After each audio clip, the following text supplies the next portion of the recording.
So 30 minutes ago, we got word Montgomery County schools will open tomorrow on a 2-hour delay. We saw snow still covering these buses this afternoon, but they're going to be ready to roll Tuesday morning. Apparently, students there haven't had class since January 23rd.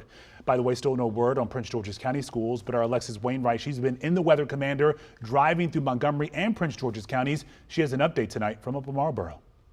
Well, Montgomery County Public Schools have announced that they will be on a 2-hour delay come Tuesday. Now, we started our day over there where some of the sidewalks are still covered with snow and ice, and that's causing a concern. Meanwhile, we are also monitoring the conditions in Prince George's County. Take a look here in Upper Marlboro. This is just one neighborhood where neighbors say they haven't seen a plow just yet, and that's what is making them so much more concerned as they wait for an announcement.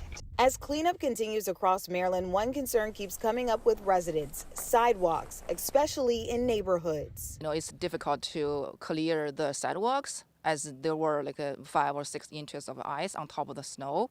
And plus, the snowplow actually put more snow, on the sidewalks. Heather Jowell's neighbors in Potomac say that makes things extremely dangerous. Nervous for kids and nervous for pets. You get a lot of traffic here.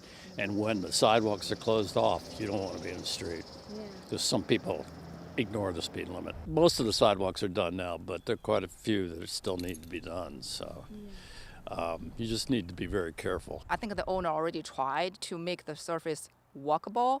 So the kids can, maybe be extra cautious walking to school, or the parents can drive them. Despite the hurdles, Heather Jowell and her son would like to see schools open back up for classes. At this point, we're missing a lot of instruction. Like AP exams, they don't get pushed back. But over in Prince George's County, there's a different perspective. You can't get out. That's unsafe. Neighbors tell us roads like this one in Upper Marlboro still haven't seen a plow. You're putting children and adults' lives in danger with them, the possibility of them going back to school with nowhere to stand to wait for the bus. We checked in with Prince George's County Public Schools. They say several factors go into closure and delay decisions. In this case, there were a number of water main breaks around several of our schools, and we just didn't feel that, that would have been the safest avenue for bringing our kids back. Officials say they also considered staffing, including bus drivers who called out because of road conditions. I think the message is a combination of be patient, help where you can, and use your judgment in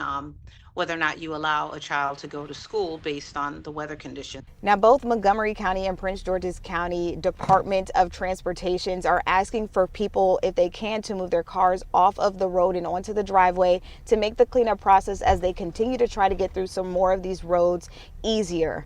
Now, of course, there's still a lot more that we are waiting to hear from Prince George's County, but we will update you as we learn more. Alexis Wainwright, WUSA 9.